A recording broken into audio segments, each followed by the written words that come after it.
પ્રોડક્ટિવિટીની વાત કરવા વાળો માણસ એમ કહે છે કે જીવનમાં હંમેશા કામ કરવા કરતાં ક્યારેક બ્રેક લેવો જરૂરી છે. આપણી લાઈફને થોડીક સ્લો ડાઉન કરીને થોડીક ધીમી પાડીને જોવી જરૂરી છે. કોણ કહે છે આવું? સાયમન સિનેક, સ્ટાર્ટ વિથ વાય અને ફાઇન્ડ યોર વાયના લેખક. એ લેખકનું લેવલ કેટલું છે તમે ખુદ ગૂગલમાં જોઈ લેજો અથવા સોશિયલ મીડિયામાં જોઈ લેજો, તમને ખ્યાલ આવશે. પણ આ વ્યક્તિએ જે રાજ સમાનીના પોડકાસ્ટમાં વાતો કરી છે એના વિશે હું તમને બે ત્રણ વાત. સાયમન એમ કહે છે અહીંયા કે આપણે બોર્ડમને વેલ્યુ નથી આપતા. તમે જોજો કે કોઈ નવો કે કોઈ ઇનોવેટિવ આઈડિયા તમારા મગજમાં ક્યારે આવે, અથવા તો તમે કોઈ વસ્તુ ભૂલી ગયા છો એ અચાનક તમને ક્યારે યાદ આવે? તમે શાવર લેતા હોય કે વોકિંગ કરતા હોય કે પછી ખાલી રિલેક્સ બેઠા હોય ને ત્યારે જ આ વસ્તુ બનતી હોય છે. એવું શું કામ થાય છે?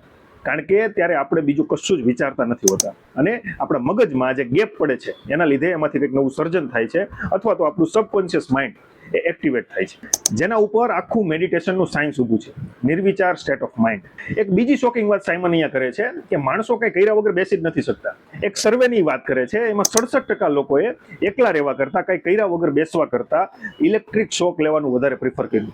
એટલે ક્રિએટિવિટી માટે બ્રેક જરૂરી છે, તમારી ખુદની જાતને ઓળખવા માટે બ્રેક જરૂરી છે. તમને શું લાગે છે કોમેન્ટમાં જણાવજો, અને વિડીયો સારો લાગ્યો હોય તો શેર કરી દેજો. Thank you.